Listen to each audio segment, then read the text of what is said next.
All right, one last sanity check. Mic check, 1, 2. Microphone check. Yeah, yes, no, maybe. Check, 1, 2. Microphone check. Awesome. All right. Very good. Here we go.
He's on a roll, man. I might have to listen to it. Yeah, man. This is not good.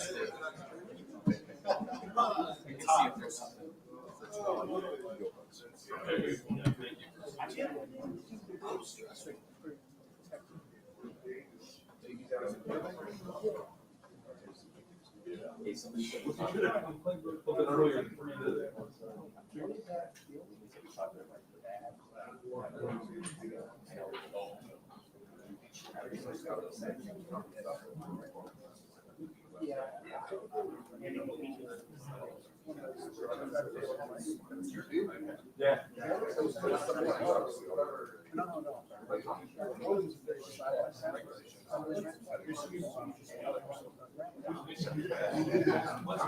Very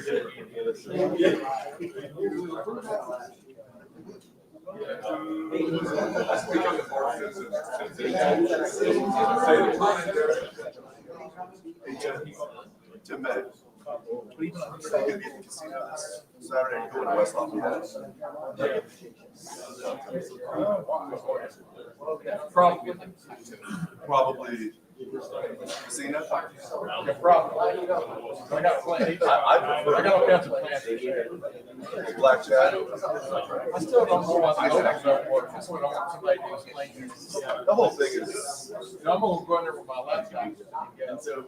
And sign on to it and see what button they flash. There you go. Here's the button. I like when you're. Hey, look.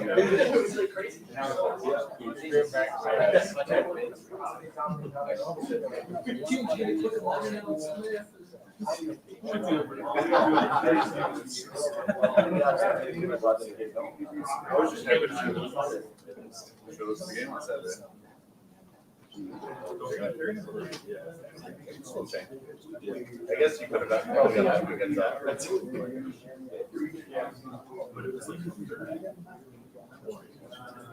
I think those should be really. I've got plus 400.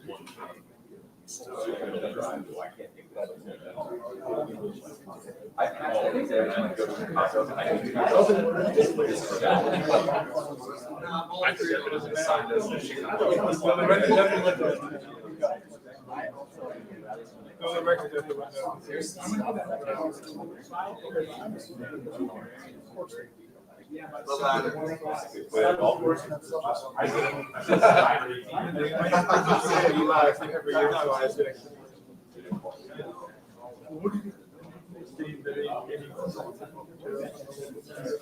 I don't think there's. Oh, there was a picture.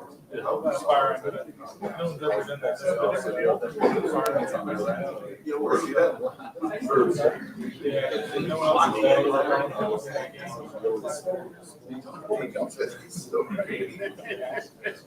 No one else is. I talked to them before, and they were like getting scolded.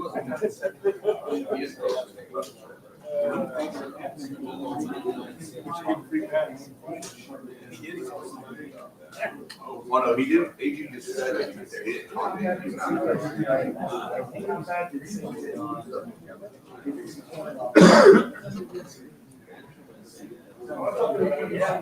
didn't know. I wasn't looking. I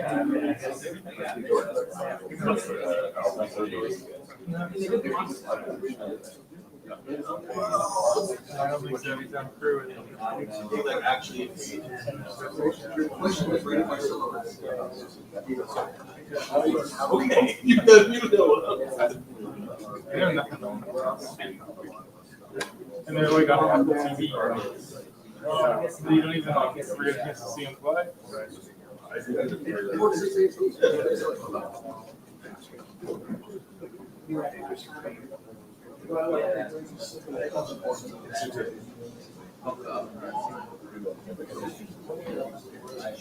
You guys don't. Yeah. I don't know. So now we can. It is all good. It's like go. The mask, yeah.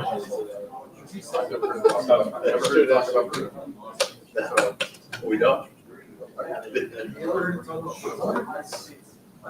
His kids are pretty small.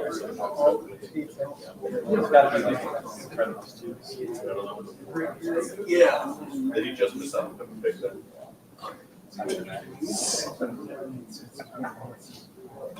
Clock it. You have.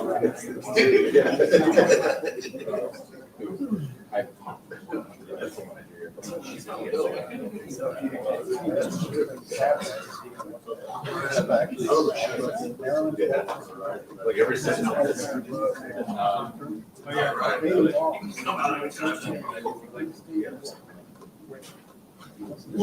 Are you in the heart of like Louis right now, or is that past? No, we're on the other side. I'm sure it's changed. She's she really likes to watch. But it might not be much at Old.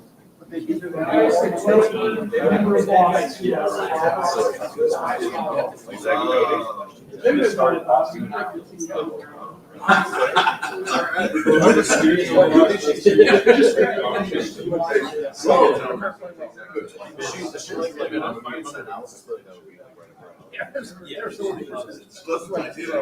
and she also watches a lot of which I'm not Yes. All righty, we'll start front row center with Dave Biddle. Ryan, if you guys are able to get a big lead in games over these next few weeks, I know you got to get there first, but I'm curious how you're going to handle Julian, because I'm sure you want to get him his numbers so he can, stay in the Heisman race or maybe at the top of the Heisman race. You probably don't want to leave him in there too long to risk injury. You probably want to get Lincoln some reps. How do you plan on navigating that if you're able to get a big lead in the second half? Just win the game. I mean, that's it. We got to get better. We got to win the game. If individual honors show up at the end of the season, they do, but that's not the number one goal. And that's part of the unselfishness of all of this. And I've mentioned this before, and it's the same thing right now. Like our goal has to be about winning as a team. And when we do, as you can see, we've won games, things like this, guys start getting attention, which is well-deserved, but we have to make sure we stay focused on what matters, and that's winning games. So we'll do what's best for the team at that moment. But this is all about, getting the first down and focusing on Purdue on the road. And that's it. And so I think anytime we get focused on anything other than that, it becomes a distraction. And so we can't do that. And we have to continue to work to play our best game and master our process. And so, that'll be my message to the guys. Ryan, with James in the second half, it looked like he kind of had a spark there in the run game, showed some emotion there afterward. Can one run or that kind of momentum do something for a guy that's maybe not got the traction that he's wanted to this year? I hope so. Yeah, I saw what you saw. I saw somebody who has been practicing better and had a good run, broke a couple tackles, came up, showed some energy. So I'm hoping that can carry over into this week, and we can keep building on that because we certainly need it. Brian, I know it's obviously in the middle of the season. There's a lot of things going on. Do you have a chance ever to sit back and actually evaluate what Julian has done through these first 8 games and how different it? You spend a lot of time in the summer talking about assumptions and not making them, but it's natural to do that. Has it surprised you what you're getting out of him to this point, or is it just like you thought it was there and now it is? I mean, it seems like he's just changed the way that everyone around the country is seeing him in the short order. Sure. I think there's a few things. I think the first thing is, like, we all have to avoid, trying to, like you said, like sit back and try to evaluate anything other than like, all right, what do we need to get better at? What's going well?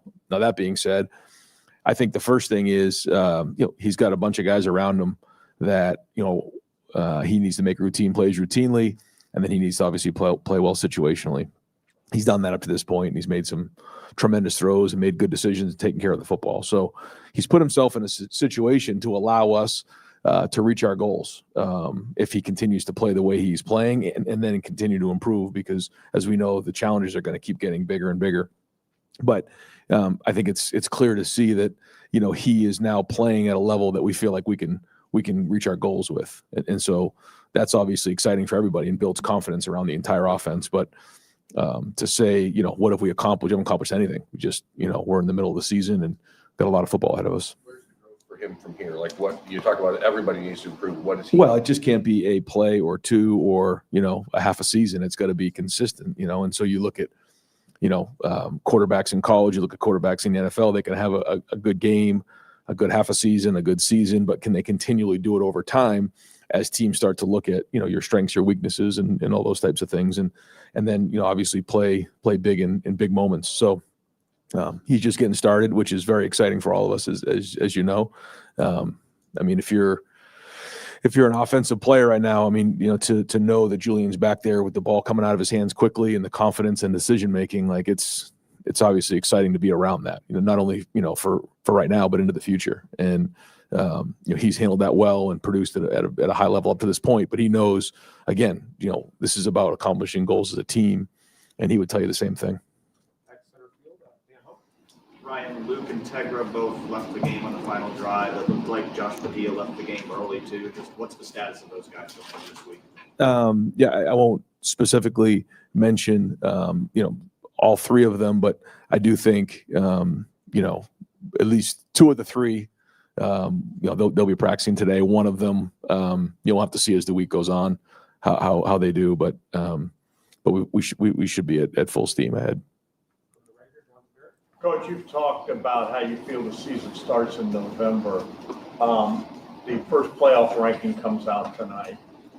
Just the body of work you've done, what your expectations are for tonight? I mean, my expectation is I hope that, none of our team or anybody really pays attention to it, because it doesn't matter. It's good for the fans. I think it's great for college football to be talking about it, but nothing matters if we don't continue to win. So, I expect us all to be looking at the end of the season. Well, I guess we got to look at it right before they make the playoff bids and figure out who was playing each other. So I guess we got to look at it then. But that and at the end of the year, the only two times that matter to me. So we'll just kind of focus on Purdue. Does not matter at all. Just keep winning, man. That's it. It felt like from the outside that Tegra responded well to the challenge, the competition in the last couple of weeks, and he did the same thing during the playoff run. Is there something about coaching him or motivating him that is just a little different? Well, everybody's different, and you have to try to figure out ways to put guys in a situation to be successful and find ways to motivate guys and press the right buttons. That's the job of a coach, to help them do things they can't do on their own, see things they can't see on their own, hear things they can't hear on their own. I mean, that's what we have to do. So we have to always press every button we possibly can to motivate guys. But, again, was it all perfect? No, but was it better? Yes. And so he's getting to the point in his career where he's played a lot of football too. So he has to bring a certain level of maturity and preparation to the table, and self-correct on his own and bring self-motivation. But it's our job to make sure we're doing that for him. And as we all know, it's about consistency with Tegra, because we know we can do it. You guys had the bye week right before Penn State. You guys brought in the band. traditionally we see that in the last week of the regular season. I guess, is that something you guys talked about in the offseason, changes to how you approach that week? Like what went into that decision? Just trying to make the last week of the regular season as normal as possible. That was it. And certainly we appreciate the band and everything they do. And so it's just an effort to make sure we can keep things as consistent as we possibly can, because that's really what the focus is. And that's the same thing this week. It's the process of coming in after the game on the Sunday, identifying the issues, calling out the champions, recognizing those, enhancing the things we're doing well, fixing those things, and having a great week of practice and sticking with our routine, because it's our routine that will allow us to play well down the stretch. And so we're just going to do everything we can to keep that as normal as possible. Offensive line, the under the pressure rate for Julian in this game was 42%. That's for Pro Football Focus. I don't know if you have different numbers, but what was your evaluation of the pass protection in this game? And maybe they cleaned some things up in the second half, but what needs to improve? Yeah, I think there was when you go against a good defensive line like they have, you know that you got to bring it every play. And I thought there was some plays where Julian was really clean back there, some longer developing routes, especially in the second half, where he's able to step into the throw. I know the one in particular to Carnell coming out of halftime. I think the second play of the second half, beautiful pocket, able to step in, deliver the ball. Then there was the 3rd down and 9 where we had instant penetration, and then Julian had to make a play with his legs. There were a couple others like that were too leaky. So when you're going against good players, that's the challenge, is that we have to play with unbelievable technique, and that's about grading out a champion. So there are some things that were good enough to win the game, but good enough for us to go win every game. I don't know. We'll have to keep working at it, but that's the goal. Ryan, you talked a lot last year about Will Howard's size and how that helped him in the pocket, feeling things, seeing things. Julian seems to do that very well too, despite not being 6'4", 230 pounds. Like, how does he do it? I guess one, do you think he's good at it? And two, how does he go about doing it when he is, not the biggest quarterback in the world? Well, it starts with the line. They have to do their job because if that doesn't happen, it doesn't work. And I thought Julian played bigger the last couple of weeks. So what does that mean, playing bigger? Well, part of it's your posture, how you stand in the pocket. But for him, I think he sees the coverage. He can feel the rush, which is not something that you can teach. He just has that feel, and has a good feel and timing of when the ball needs to come out of his hands. But I think the receivers understand too that they're running routes against the defensive line, and that's a big part of the timing and the spacing that comes with the game. And so we try to match up the drops and the play actions with the protection. And the firmer the protection can be, the better he can step into his passes. But then that has to marry up with the timing of the route as well, and that's all the work that gets put in. So that's why we say it takes everybody. But for Julian in particular, I think he's playing with better posture. He's feeling more comfortable with the trees around him, is what I call it. And his elbow is getting high. He did get the ball tipped there that Jeremiah bailed him on. But those are the things that we're talking about, is being able to see over the offensive line and playing big. I think he's been doing that, and he's going to continue to work on it. Yeah, Ryan, for whatever reason, Ohio State has a losing record at Purdue over the last 20 years. It's this weird anomaly. And I understand this team is far different than years past. You're 1-0 there. But is there anything about the Ross-Ade Stadium experience that you can point to where good teams have struggled there? I mean, I was part of the 18 team, so I know what that was like. And, they have a lot of pride in that program. I think Barry Odom is a very, very good coach. These guys are well coached, and he is a good man and a good football coach. And I know he's got a good staff there. So, put the film on and watch him play last week. And so, we know we have to, continue to get better this week. We have to bring it at 1:00 on Saturday. And I don't know if there's anything in particular other than Purdue is a program that has a lot of pride. And it's not going to be any different when we play these guys on Saturday. Back to the poll that comes out tonight in terms of level of curiosity, which obviously isn't much. Is that something you even watch? You want the guys? Is it on around here? Or is it just whatever? Whatever. Yeah. I mean, again, what does it matter if we don't win this Saturday, right? But I get it. It's great for the fans. It's good for the sport, which is great for all of us. So I'm glad they do it. But it's not something that really matters to us. The TVs are always on, so I'm sure somebody will be watching it, but it won't be me. I get it. You're not like chasing awards, right? And there's an understanding that like you can't. There's things you need to accomplish this month before you can win any of those awards. But some of the stuff you're going to ask after the game of where the quarterback play was in 2017 versus where it is now. We've had multiple guys get to New York. Grand scheme conversation of does it matter for you to be able to, whether it's this year, whatever year it is, be able to say one of your guys not only got to New York but won the award. Is that ever like, does that matter at all? Or is it just? Everything matters. Right. I say that to the players. I think everything matters. So, yeah. But I think that's just a byproduct of winning and having success as a group. So that's not the number one goal. But to say that winning a Heisman Trophy or getting recognized the Blitnikoff Award, which I think, both Carnell and Jeremiah are going to be right in the mix for, all the things that, All-American and, yeah, all those things do matter.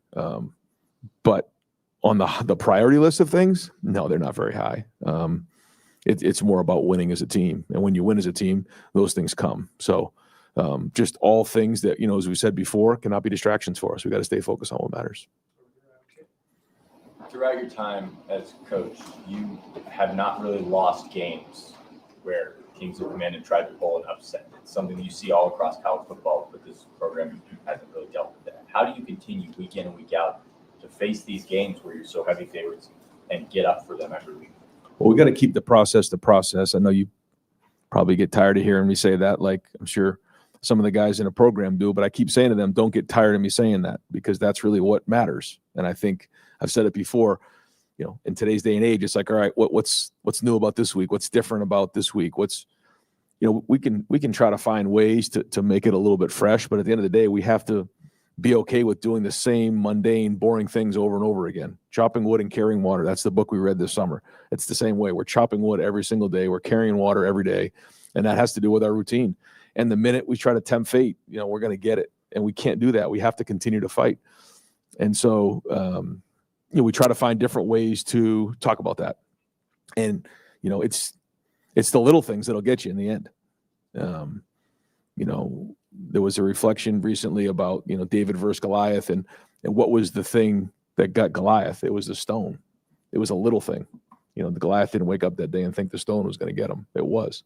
So like what are the things that we're doing on a daily basis that can get us? What are the issues? The issues are always there. We have to continue to address them. And if we think that we got it, we're going to get it. And that has to be the mindset every week. And we have to get better. And we know we're going. We have to build momentum and play really, really hard.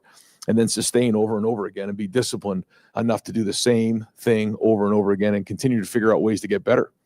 So we'll keep doing that. But the players have to buy into it. The coaches have to buy into it. Everybody in the building has to buy into it. That's the key. It's one thing for a coach to say it. It's another thing for these guys to do it. And the credit goes to the players. That's where the credit goes. So I can say this over and over again, but there's a lot of coaches in the country that probably say the same thing over and over again. It comes down to the guys and then the leaders echoing that message in the locker room. All the things that we'll talk about again this week, and we got to keep getting better. And this is an important week for the Buckeyes. Ryan, back to Julian. The deep balls that he throws, it looks easy. Obviously, it's not. He's talked about everything that has to happen around him to make that work. But what, as a guy who played the position, what makes a deep ball work from a quarterback perspective? Yeah. Why is he maybe as good as anyone else? Yeah, well, again, to say that, remember the first year we got in, JT was maybe struggling a little bit with the deep balls. We spent a lot of time working on that. And I remember that year, like so much of the work that we put in was his footwork, making sure that, it was 3 with a big hitch. And on that hitch, the ball was being thrown, the depth, the eye contact with the receivers, the location, the coaching, each throw has its own feel to it. And a big part of it's the receivers, how they're running the route, where they're going, how they track it, how they play the ball. Right. But I don't think, it takes, a genius to figure out that the kid has tremendous anticipation and touch and a strong arm. And so when you stop the film and you see where the receiver is and then where the ball is completed, you're talking about probably, 30 yards where he's got to pick a small area of the field where that ball has to land, and that's just something that you really can't teach. He's got a great feel for it. It's called spatial awareness. Understanding how a receiver is going to run his route, and then being on the same page. Now it takes time. You don't just like wake up and do it. I mean, a lot of work that goes into it, a lot of preparation, and that's another thing that I talked to our guys about. Like, I think sometimes people just think we go out and play and the Buckeyes are just going to win a game. It doesn't work that way. The amount of work that gets put in on a week-to-week basis to go put that on the field, to be a competitive excellence, you got one chance to get that throw right against that single coverage. And if you don't, who knows what happens? And that's what you have to realize, and if you think it's just going to happen and we're going to show up and just win games, that ain't happening either. So we have to continue to practice really, really well. It's the coach's job to put the plays in to give these guys a chance to be successful and, find the right plays that fit the defense that we're seeing.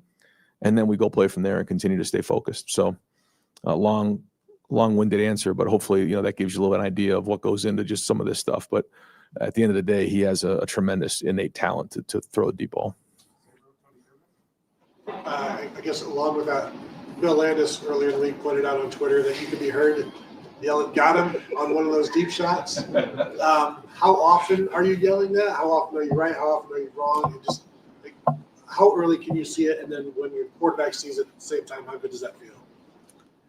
Well, that one in particular, we hadn't practiced all week. We put that in at halftime. So I give the players a lot of credit for being able to run a play that we hadn't practiced.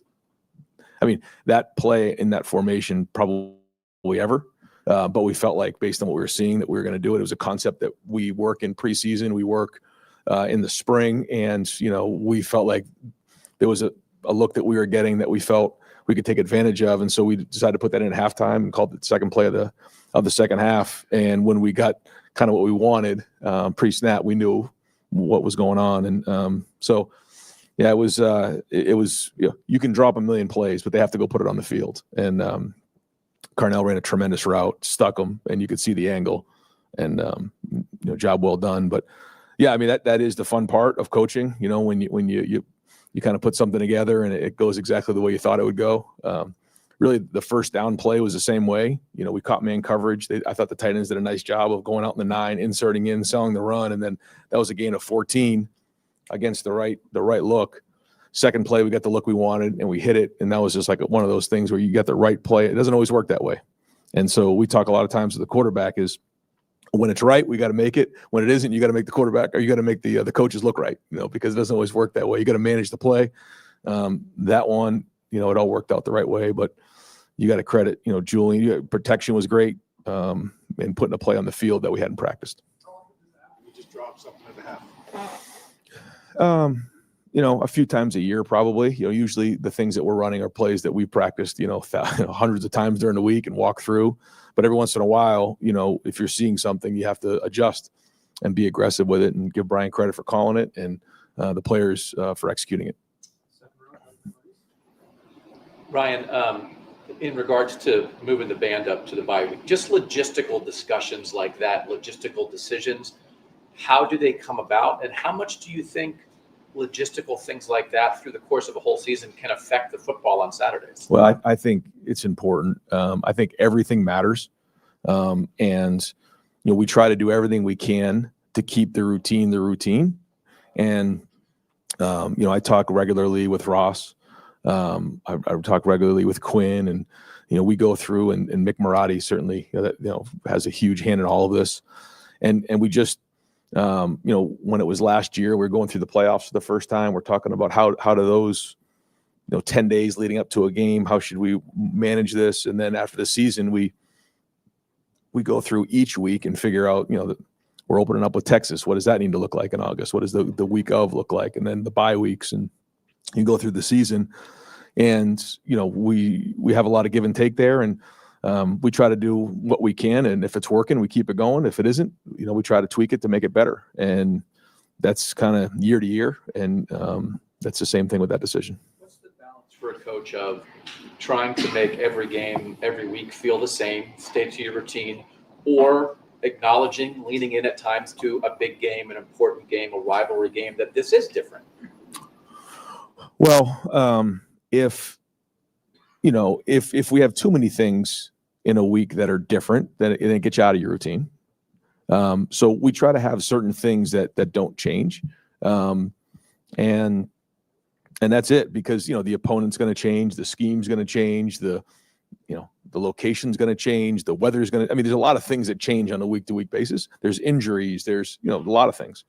The scheme changes. And so what we can do as coaches is keep us consistent. So the focus is on those things, not on, okay, why is this new? What's different?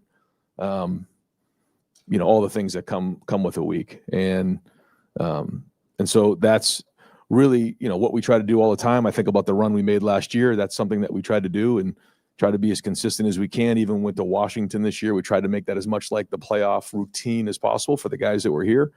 And so as a coach, it's just one less thing for them to worry about. Even walking into a hotel and seeing the Ohio State things, on the walls, seeing, familiar faces, like all of those things, I think for a young player just puts them in their routine and allows them to focus on what matters. So we try to do that every year. The things that are going well, we try to get better. The things that don't work, we try to get them fixed and then evaluate them again. Ryan, it's been a few years since you actually had a freshman get starts at running back for Bo. What has allowed him to have that role going into November, and when did you kind of realize he was able to handle that for a freshman? I think he's been consistent. He practices and he's been able to handle, the workload mentally and emotionally. So that's been great. I think he's got a group of guys around him that, can take, some of the workload off of him, which has been great, especially for a young player. But now, we really need him to play his best football here down the stretch, and the whole room really. But he has shown consistency, and the most important thing is taking care of the ball. You've had elite quarterback play since you've gotten here. I think about C.J. Stroud's accuracy. Is there something that Julian does better than any of them, even maybe C.J., in terms of accuracy, touch, vision, feeling the pressure, whatever it might be?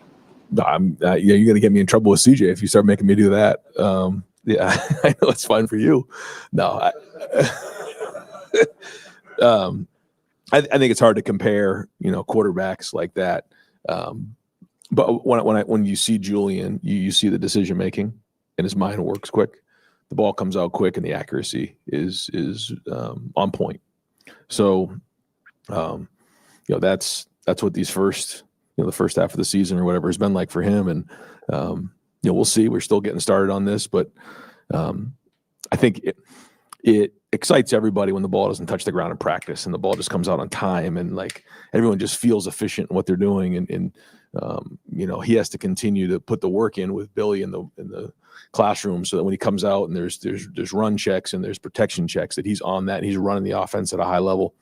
Because when he is, it allows us to execute, and that's what we're looking for on offense. Like, we have to be able to execute efficiently for a whole game, and that's it. And that's what we're chasing, and that's one of the things that we're emphasizing today to make sure in practice today, like everything is efficient, and you can't have like a bad play. You can't. You're not allowed to have a bad play, like what we're trying to do. And so that's everybody, but certainly Julian's the one running it.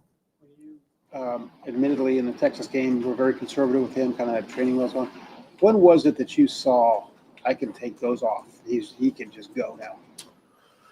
In the first game, that was a big moment. I think going into it, I think people said it was the biggest opener in the history of college football. Like, the lead up, as we know, and it wasn't just a week lead up; it was like a month lead up.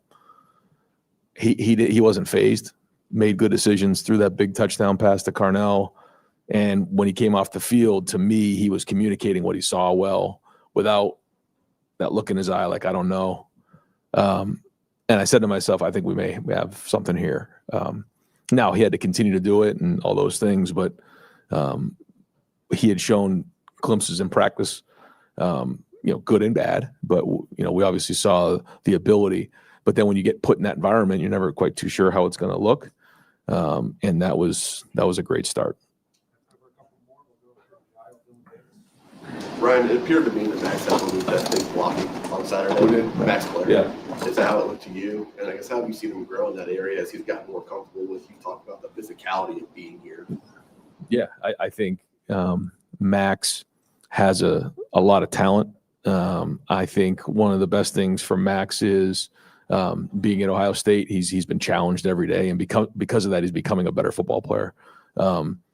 He's the tight end position is a developmental position, and Max is somebody that wants to be able to do everything. He wants to be able to block like an offensive lineman, run a route like a receiver, and protect like a running back. And that's not easy to do, and it takes time. It takes development. When you look at the tight ends in the NFL, like they come from all different backgrounds and stories, and I think Max is another example of that. And so he's getting better each week, and I think his best football is still ahead of him, which is exciting. And I agree. I think the tight ends probably had their best week of blocking as a group. Coach, we haven't heard from Matt for a while. Just curious, how's he feeling about, what's he most happy about that's happening like on the field, schematically, players that maybe are performing better than maybe you expected? What are some of his feelings about everything that's going on? I mean, you'll have to get his exact feelings, but my perspective is that sort of what we've said before is that there's chemistry on the staff, there's chemistry with the players, but they got to go put it on the field. And I think they're bought in and they're putting in the work, they're putting in the effort. And I think coming off of this last game, the offense put the defense in a tough spot. And so those 14 points in the first half. And, that's not something we're used to. And I think that's an area where we all, I wouldn't say holding our breath, but wanted to see how we would respond to that. There was no panic. And that's a good sign of a mature team. Hey, here's the things we got to get done. The locker room was excellent because I asked, I don't really get a chance to see everybody during the locker room. We're kind of making some adjustments on offense. And then, getting on the iPad, watching some of the things that happened. And then I got a chance to address the group for about a minute before we get back on the field. And the position coaches are working with each group. And, the feedback was that nobody panicked at halftime. And then they came out and played really, really well in the second half and was able to make the adjustments. And so I think, those are the things that are encouraging for Matt, just being around this group of guys and their maturity level. Yeah, I got many, but I'll just ask one. With Julian, was there any bad habit y'all had to fix? I mean, you see the young guys coming up. You watch Saturday nights, and guys are whipping it like Patrick Mahomes and things like that off platform. He seems to be on platform pretty consistently and stuff. And was there anything y'all had to fix about him? And are you impressed by that aspect of his game? There was a lot of things we didn't have to fix, but there were some things that we certainly fixed. Well, not fixed, but addressed that we felt like, really help him. You get your power from the ground up, and I won't get into all the specifics of that, but and to your point, there was something I remember. I'll tell the story real quick. On social media, it was like during the summer, he might have gone home or whatever, and he was like throwing these passes where like he was running to the left, stopping and like throwing across his body like 60 yards. And I said to him, if I ever see that again, you're not allowed to go back to California. I said, we don't throw the ball like that around here. But he naturally, though, can throw the ball off a platform. Like you saw the throw to Bennett Christian like that. That was a twitchy throw. I mean, he was out of there. He was athletic. He was sprinting. He was running to the sideline. He put that ball like in the right spot. You look at the Brandon Innes throw on the scramble the week before. I mean, he's on the move. And that thing is on the money. So, he has that ability to move and make throws on the move, which I think is a unique special talent as well. But no, I mean, he's playing bigger. His feet are a big part of all of this, and he's bought into it. I think that's the best part of it, and you're seeing him play with confidence. You got room, time for one more? Yes, of course, Tim. Do you this is almost like getting, I don't know if brag about yourself or whatever, but do you feel like you were named a head coach for the first time? It's looking back now at almost the right time, meaning 2019, but then 20 had to deal with the pandemic. 21, NIL, transfer portal, and everything else. In other words, you've grown up. This is normal for you. Right. Do you feel like you're having a little bit of an advantage, even though I would think you're riding on a wagon, you're pulling parts, throwing parts, all the time stuff. Do you feel like an advantage there of having grown up as a head coach in this time? Well, I remember talking to Jerry Emig just, 18, 19, 20. And I remember saying, man, this is just crazy. And I stopped saying this is crazy. I just said, this is the job. And that's exactly what it is, because every year it just changes so much. and you have to be willing to adapt. And, I said, it's kind of like herding cats sometimes, and you have to multitask. And sometimes for somebody who's very task oriented, you have to feel comfortable, like maybe not getting every single little thing done. And you can work all day and feel like you did nothing, all day from early in the morning till late at night. And you feel like you got nothing done, but you actually did. And I think that's the job of a football coach. Now when you're in season, it's obviously much more football oriented, but just in general, there's just a lot going on and you have to be comfortable with that. And that's not always easy to learn how to do, especially when you're very task oriented and you want to focus on one little thing. But that's the job and we all have to adapt and figure it out. So, but yeah, it's been a 7 years of a lot of adaptation and making sure that, we're doing what's best for the university and making sure we're putting ourselves in the best position to be successful. Yep. Thanks. Thank you.